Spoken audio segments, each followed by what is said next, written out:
Muy buenas noches. Después de que la Cámara de Diputados legisladores de Morena, el Verde y el PRI votaran por desechar el proceso de desafuero a Cuauhtémoc Blanco, el exgobernador de Morelos acudió a la Fiscalía del Estado para declarar por el presunto delito de violación en grado de tentativa en contra de su media hermana.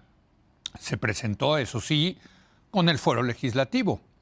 Mientras tanto, el fin de semana, colectivos feministas realizaron una marcha para exigir que se le retire el fuero y que responda Cuauhtémoc Blanco a estas acusaciones. Para hablar de este tema, doy la bienvenida a los colaboradores de la mesa de los lunes. Todavía estamos el lunes. Javier Tello, ¿cómo estás? Leo, ya te quieres ir de fin de semana. Me salió el wishful thinking, qué barbaridad. Ana Laura Magaloni. Hola, Leo. Jesús Silva Herzog Márquez. Leo, ¿cómo estás? Y Blanca Heredia. Hola, Leo. Déjame empezar contigo, Blanca. ¿Qué te queda de este caso de Cuauhtémoc Blanco? Un pésimo sabor de boca. Pues sí. Realmente creo que la línea que se cruzó ese día en que se dio esa votación de la mayoría de la Cámara de Diputados para que mantenga su fuero una persona acusada de diversos delitos, entre otros desvío de recursos por su sucesora, gobernadora actual de Morelos, del mismo partido, por cierto. Sí. También enfrenta una acusación por parte de su media hermana por intento de violación. Correcto.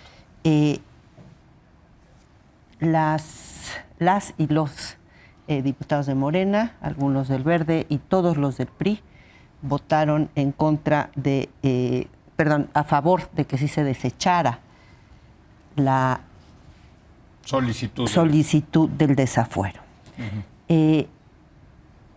Todo el tiempo me repiqueteaba, después de oírlo, aquella frase, pues desafortunada o no, como la que eran ver de Gonzalo N. Santos, aquel cacique que decía que la moral es un árbol que da moras. En la política. En la política. Y, digamos, en la interpretación menos mala, uno podría tratar de imaginar una respuesta desde el realismo político, digamos, lo que conviene a los intereses en juego. Por lo visto, salía más barato pagar el costo de desechar el desafuero que al menos someterlo al escrutinio de la justicia. Exacto. Porque básicamente aquí es importante decir, la Cámara de Diputados no está juzgando si era culpable o inocente, sino simplemente quitarle esa cobija protectora, pero al final pues ganó la impunidad, el pacto de impunidad, porque es la única explicación posible, incluso en un contexto que quizá políticamente es lo más interesante, un grupo bastante significativo de Morena, que suele votar en bloque, votó en contra. 25 votaron en contra, de ellos 22 mujeres, y 12 se abstuvieron. Un número importante, creo que es el más importante en cualquiera votación que haya habido, como parecía haber claramente línea. Pero bueno, prevaleció el pacto de impunidad. El pacto de impunidad. Ana Laura Magaloni. Sí, a mí la gran pregunta es por qué pagan ese costo, ¿no?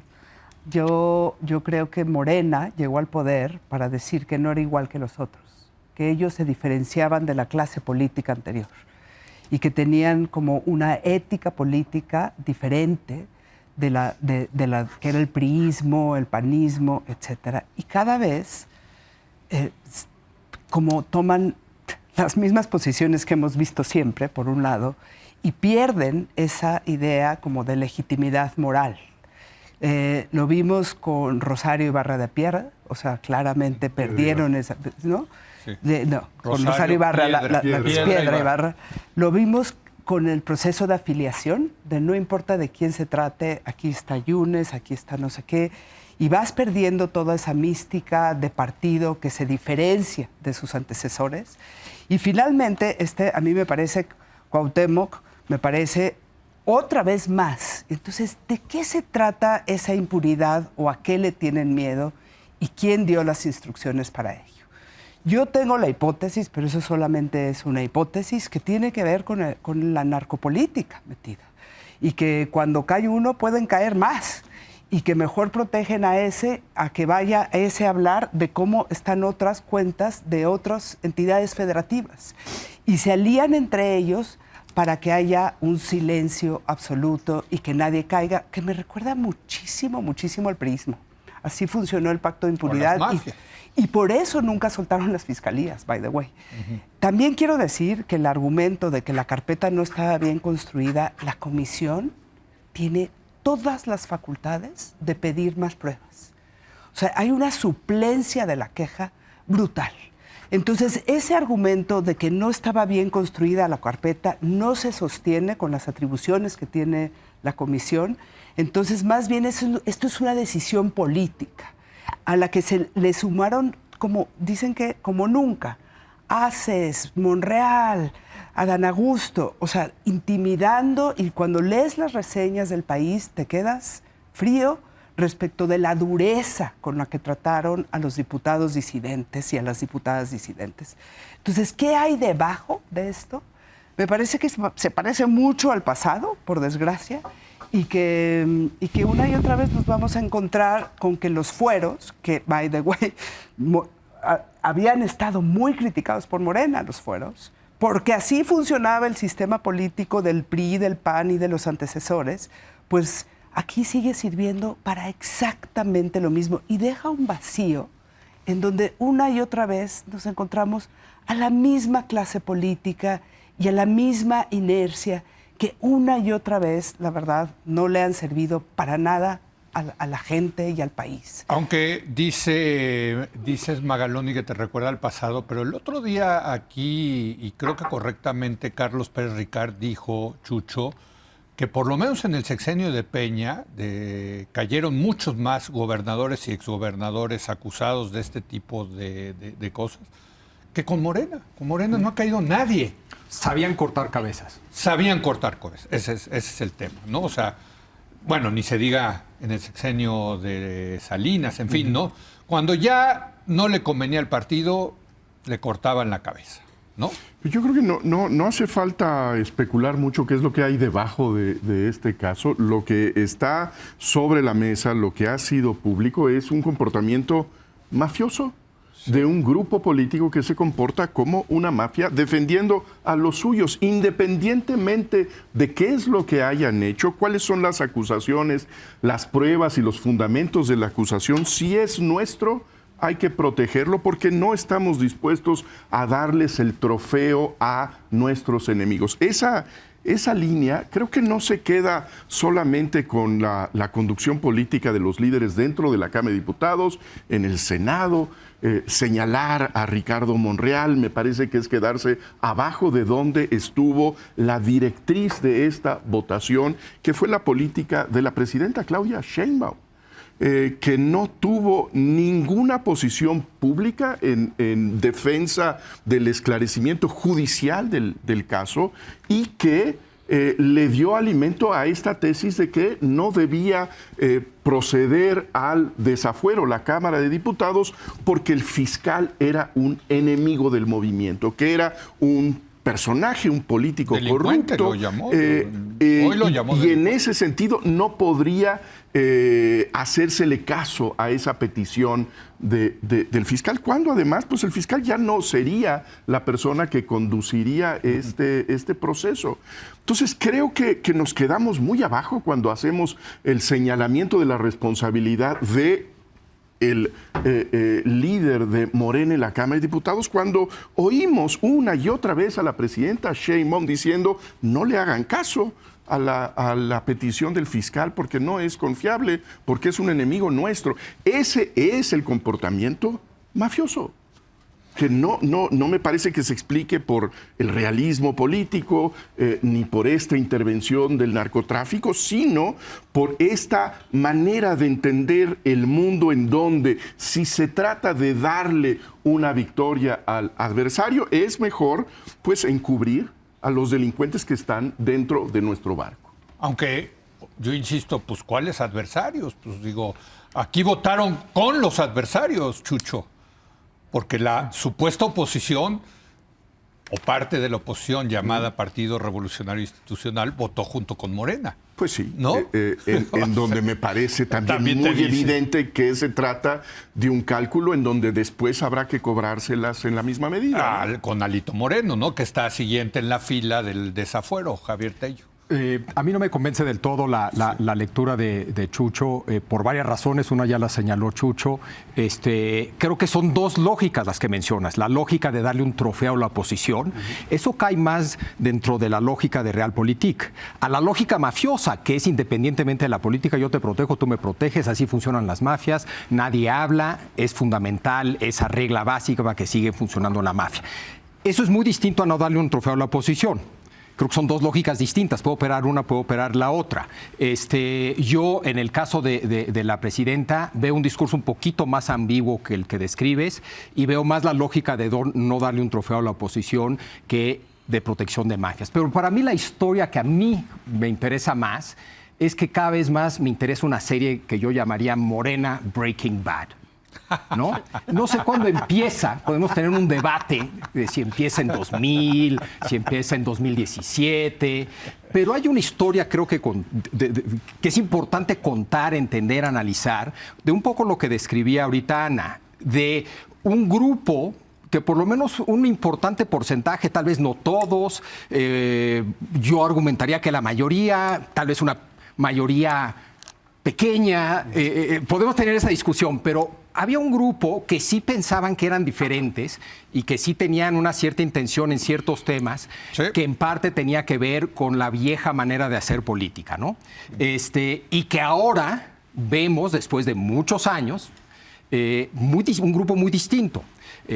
Pudo haber algo de Realpolitik, no necesitamos sumar para ganar al verde, no podemos arriesgar, y fueron sumando y sumando y sumando, y el problema no es Cuauhtémoc Blanco para ellos ahora, es decir, Cuauhtémoc Blanco es irrelevante, el problema es que hay muchos Cuauhtémoc Blancos organizados y liderados. Yo creo que sería incorrecto decir que la presidenta de México es el líder y que ella da línea a ese grupo. Yo creo que ese es un grupo... ¿Por qué? Porque si la hemos escuchado durante todas las mañanas diciendo no le hagan caso al fiscal. Sí. Yo creo que... Desde luego, estoy comprometido con la justicia a las mujeres, pero en este caso, esta acusación viene de este personaje. Por lo tanto, qué bueno que desecharon esa petición.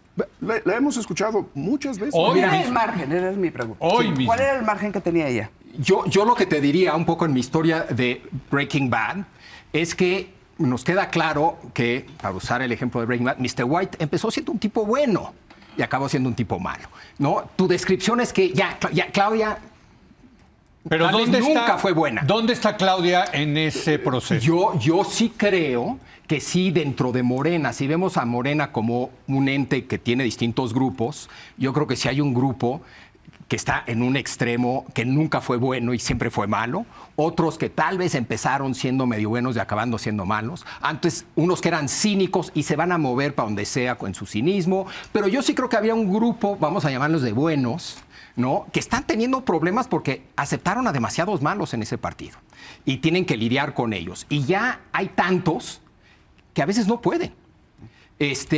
O no quieren, pues mira, entonces entran cálculos de Realpolitik, etcétera, etcétera, etcétera. Pero yo sí haría ese tipo de distinciones. Me parece muy interesante la actuación o la no actuación de dos mujeres en esa historia de Breaking Bad. Uno es Citlali Hernández, sí, secretaria de la Mujer, que se espera hasta después de la votación, saca un tuit tardío, largo, farragoso, diciendo no se armó bien el expediente, ¿no? Y la otra, el silencio de la presidenta del partido, de Luisa María Alcalde, ¿no? Dos mujeres jóvenes, pues que yo creo que se creyeron, por lo menos, el discurso de que estaban fundando un movimiento distinto. Yo creo que sí. A lo que había en el pasado y con otro tipo, y que iban, para citar al fundador del movimiento, Blanca, a purificar la vida pública del país. Sí. La semana pasada no parece haberse purificado mucho no, con al revés, esta, ¿no? Se efectivamente, contaminó, sí. Se contaminó y fue público y notorio. Yo creo que hay mucho de Realpolitik en esto. Y Realpolitik para la audiencia es, bueno, digamos, las necesidades y los imperativos de la política, más allá de las consideraciones de la moral. Esa es una escuela de pensamiento, de análisis, que busca entender el funcionamiento de la política desde ese lugar, no diciendo, ay, eso está pésimo, está muy mal, sino tratando de entender de dónde viene. Y que por cierto, hace unas semanas tú lo andabas defendiendo en el caso de Claudia con Trump, pero no, la Realpolitik. A mí me parece que con frecuencia el mejor lente para tratar de entender la política, pero más allá de eso, para este caso específico, resulta que el caso específico es México. Sí. Y el problema de la impunidad no es de ahora, y este señor impresentable Cuauhtémoc Blanco, sino que viene de muy lejos. Y fue una pieza clave de la gobernabilidad priista. Porque la gobernabilidad en México ha estado siempre muy peleada con la legalidad. Y eso hace que la impunidad no nada más sea una cosa, qué agradable tener este manto. La posición, digamos, de la clase política mexicana en la práctica es necesitamos esto para hacer nuestro trabajo, así como una secretaria mecanógrafa, por ejemplo, necesitaba una máquina de escribir. Nosotros, políticos en México, que tenemos que violar la ley para poder gobernar, necesitamos la impunidad. Necesitamos la impunidad, porque si no, no podemos gobernar. Esa ha sido históricamente. Esa es la explicación de lo que pasó con Cuauhtémoc Blanco. Es necesaria la ilegalidad. No, para mí, yo no sé si esto sea así. Creo que es de las explicaciones disponibles, ¿sí? Para mí es la que suena más razonable. A ver, Ana Laura. A mí, yo creo que, mientras que si fuera el viejo régimen priista, lo que dice Chucho me parecería clarísimo. A mí me parece prematuro pensar que Morena está así de organizado y que la verticalidad de la presidencia manda sobre todo. No.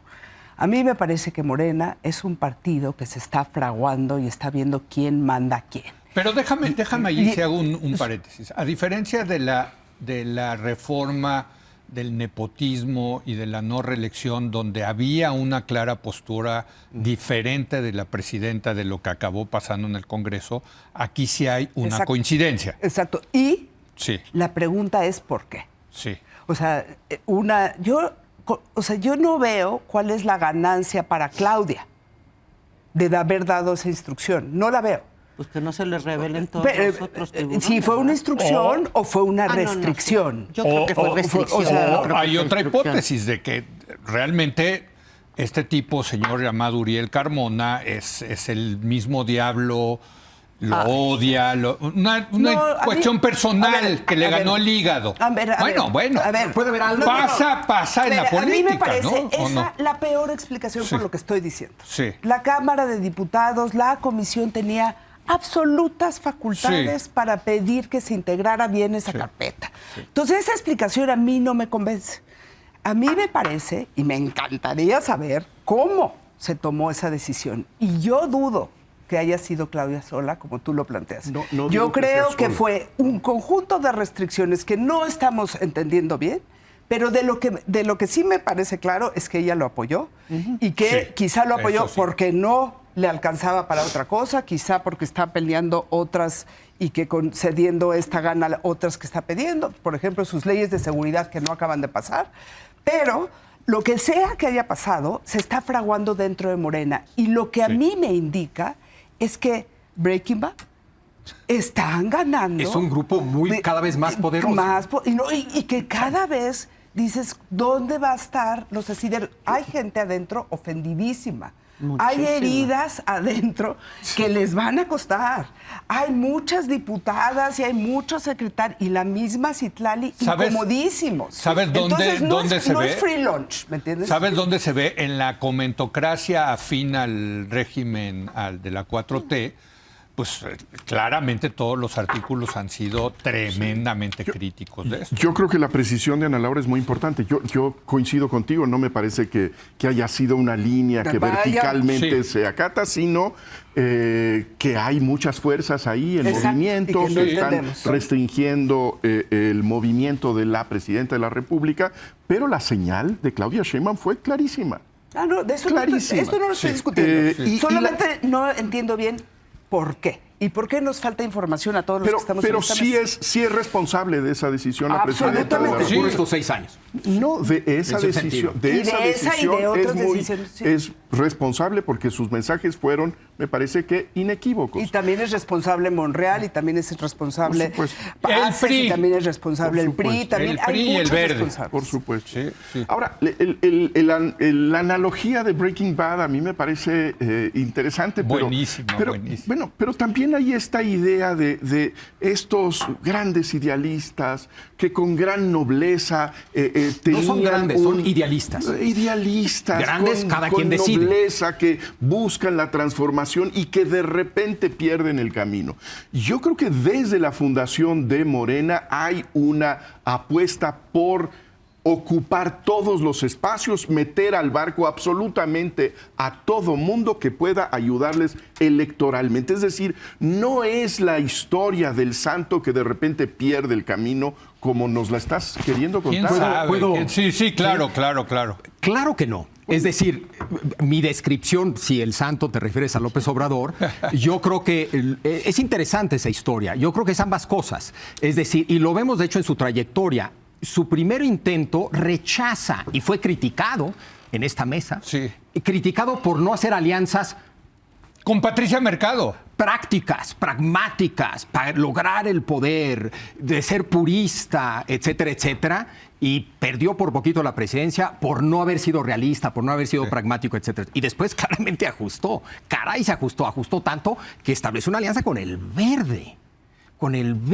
Bueno, por cierto, felicidades a las 2 diputadas del Verde que votaron en contra. Sí. Hay que reconocer a las 22, las del PT. 2 del PT y a las 23 de Morena. No, Dos del PT, 31. El PT No, votó en 38, contra. perdón. Sí. Y por cierto, aquí Decía yo, estuvo 2 del Lilia PD, el otro del día, PD. estupenda la diputada. Felicidades, Lilia, porque la espectacular. presión ha sido Muy bueno, espantosa. muy Entonces, yo coincido, es decir, casi en la historia de la humanidad, ni Gandhi, ni nadie, ni Mandela, ni nadie ha sido, ¿no? Todos han tenido un lado de realpolitik, un lado de una... Entonces, acepto, claro. Sin embargo, creo que había ahí mucho idealismo, si hay nobleza, si es un gran idealismo, eso sí, ya cada quien en función de sus preferencias filosóficas y políticas dirá, pero creo que había mucho idealismo. No era lo único que había, claro que no era lo único que había, y había, yo creo, una cierta intención de cuidarlo.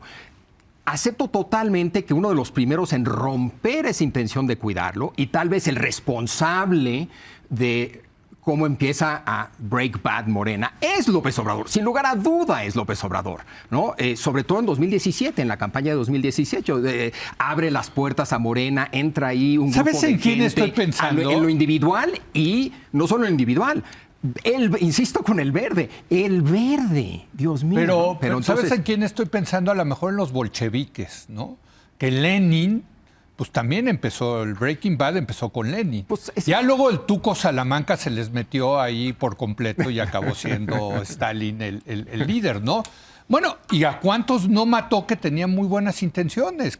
O sea, el idealismo existe en la política, Chucho. Eso, sin duda, ¿no? Que existe, pero me parece que desde el principio hay un cálculo, tú dirías, de realismo político. Yo diría también de cinismo político. También. No se excluye. Que creo que es la manera de evaluar éticamente las consecuencias del realismo político. Ahora, déjenme terminar con este Sí, bueno, asunto. que las variedades del realismo político en México son infinitas. Ahora, Entonces, vamos, tomando en cuenta lo que hemos discutido aquí, el tema es una gotita más del Breaking Bad, ¿no?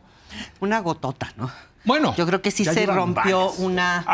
una línea roja desde ¿quién mi punto de sabe? vista. ¿Quién No, sabe? no, yo no estoy No sé, segura que le les va vaya a costar Yo no electoralmente. creo que les va a costar. Hoy salió una encuesta, 82% de aprobación de la presidenta. Sí. Yo coincido contigo en que no creo que va a haber un costo mayor. Eso fue parte del cálculo, supongo. Sí. Y sin Pero embargo, no cuesta a mí hasta que cuesta. Efectivamente, Estoy pero de es un acuerdísimo. poco, pero Claro es un que poco, cuesta. Y claro pero que es un cuesta, poco temprano. O sea, están... Para saber los cálculos. Yo creo que todavía tienen mucho crédito. ¿Sí? Sí. Yo creo que adentro hay A ver. fisuras importantísimas. Sin duda, pero Y no esas creo que cuestan. van a estallar No, para el, No. para el 27, digamos. No, pero las fisuras adentro, de cómo vuelves, o sea, lo que les conviene a ellos es mantenerse unidos para tomar las decisiones en bloque. Sí, pero y eso se está sí, fisurando. pero eso nunca es fácil en ninguna organización política. No, y estos son costos. Ese es como el Estado normal y más ya ahora consolidándose como partido muy posiblemente hegemónico, ¿no? Pero lo que estoy diciendo es los Cuauhtémocs, Los Yunes. los Yunes, la no sé qué, te empieza a fisurar y te empieza a generar broncas adentro. Entonces, hoy no va a ir gotita por gotita, se va a Yo acabar. sí creo que genera esas fisuras, ya lo vimos, pero no creo que alcancen esas fisuras para que corrija el rumbo Morena en este momento. Esa es mi impresión. Ah, no, yo no creo que es para que lo corrija, para que sea cada vez más difícil la gobernabilidad interna. Ahora sí ha cambiado algo, que el discurso de la superioridad moral que era tan central en López Obrador, Chucho, ya no lo escuchamos. Ya no. Con Sheinbaum ya no escuchamos esos ¿no? Sí, esos baños de pureza de que nosotros somos diferentes y nosotros Pues somos yo creo que en el discurso sigue esa ya idea no, una ya y otra vez, el de que somos distintos, de que tenemos Yo ya no la nosotros escucho tanto una posición moral que no tiene nada que ver con el prianismo. Yo eso lo sigo Pues estás votando con el escuchando. PRI, güey. O sea, ¿qué me estás...? Nosotros ya no somos como el PRIAN, pero el PRI vota con nosotros. Sí, pero una cosa es la realidad, Puede ser una cosa es la incongruente, realidad y pero otra cosa sigue es la siendo política. creo que la fantasía moral en la que vive el nuevo O sea, yo creo que el silencio de la presidenta del partido frente a dice lo que mucho. había antes, este es un sistema político. Pero entonces explícame el silencio de la presidenta del yo no- partido, yo no- de ese partido de superioridad moral. No me pidas que te lo explique yo, por favor. Bueno, porque no pueden salir. Pues sí. No pueden, no pueden, Finalmente porque la se superioridad descobijan. moral ya, oye, güey, tienes ahí a Yunes, lo que pasó con Cuauhtémoc. Ahora, no sí me es- vengas con tu superioridad moral. Bueno. ¿No? ¿O no? Yo creo que A ver, perdón, muy Javier. insólito lo que se puede lograr cuando tienes el poder. Y puede ser que hagas eso y digas de todas maneras que vives en tu fantasía moral. Y alguno que otro te van a seguir creyendo eso. Pues cada vez menos. Bueno, pero Incluso de los tuyos. Bueno, pero si se están ustedes agarrando a ese santo, queda No, es que tiempo. a mí no, perdón, a mí siempre No, me han para- tocado los discursos de superioridad moral en Bueno, la a mí política. también siempre me han molestan, chocado. pero lo que estoy viendo es que van a seguirlo usando, lo están usando todavía y lo rompen Sigue y funcionando. no tiene costo Bueno, político para ellos. Yo no lo veo A ver, claramente. Javier, Yo querías creo tú que sí va a ir decir erosionando algo. algo. A Que ver, no Javier. Se va a ver después. Javier, tú querías. Yo coincido con Chucho de que sigue presente ese componente del movimiento, del proyecto. Yo haría una distinción entre moral y superioridad moral. Tú puedes tener como parte de tu proyecto un componente moral importante y puedes además sentirte moralmente superior. Yo creo que en el caso de Morena a veces se daban las dos cosas, dos. pero no necesariamente. Sí, sí, sí. Yo creo que hay gente en Morena que valora ese componente moral sin sentir superioridad moral, pero creo que también hay del otro tipo. Pero en fin, Sí. pero yo creo que no solamente sigue presente, yo diría que es fundamental. Es decir, no pueden darse el lujo de perder eso. No porque mañana va a tener un impacto, ¿no? Pero ¿cómo aunque que siempre creen? esas apuestas son riesgosas. Yo me acuerdo otra vez aquí hablando de que no le cuesta nada al PRI. Y mira dónde está el PRI No, hoy. sí, sí. Y eso fue hace unos años. Eso es justo lo que estoy Eso diciendo. son unos Esto años. va teniendo cosas. Hacer esos cálculos que Cameron también los hizo respecto a Brexit. Esos cálculos Después de son bien 64 riesgosos. años Pero en fin. el poder o algo así. Bueno, Sí, bueno, exacto. bueno, yo creo que es riesgoso. Pero olvídate de 71. ese cálculo. Yo sí creo que para ese movimiento, ese componente, no el de superioridad moral, el componente moral es fundamental. Eso no significa que si lo pierden por cínicos, lo pierden porque se meten muchos malos, lo pierden por una cuestión de real política, la lógica que sea. ¿De qué moralidad me estás hablando, Javier? De moral pública, Leo, de civismo, de la virtud Cuando cívica. defienden a un presunto violador. Leo, yo no estoy hablando de que... ¿De qué moralidad? Es lo que están perdiendo. Pero están perdiendo algo valioso. Mi punto no es que no están haciendo cosas que vayan en contra de esa moral. Estoy argumentando que esa moral es una parte, creo yo, central del proyecto. Si la pierden algo bien importante. ¿Con qué costo electoral? No sé, pero pierden algo bien importante para ese movimiento. Yo sí quiero decir algo. Es que yo insisto, tu forma de empacar esto es que es como una especie de sorpresa, una especie de traición. No. Hagamos la lista de los gobernadores que han ido con las siglas de Morena en los últimos años. Bueno, sí, porque dices que iba algo bien y de repente se descarrió. No de repente. Yo no creo que haya sido una sorpresa que de repente tiene que ver con lo que está pasando después de unos años de ejercer el poder. Yo creo que está en la raíz, que es un discurso incongruente de superioridad moral, que no estuvo sustentado en un compromiso auténtico con, por ejemplo, la ley, que es el medidor básico de la moral común. A mí me parece que hay gente de todo tipo dentro. Y hay personas que se sienten traicionadas por estas decisiones. O sea, cuando uno piensa no hablan mucho, ¿eh? Porque no puede, por lo que no quiere. Pero ¿sabes qué? Yo sí creo que adentro había un componente identitario de que iban a hacer una política diferente, como identidad de grupo. A la hora de la realidad no ha pasado. Claro. A mí me parece que el gran fracaso de Morena es la política anticorrupción, lo que sí se comprometieron y no han bajado, pero nada del tema de la corrupción.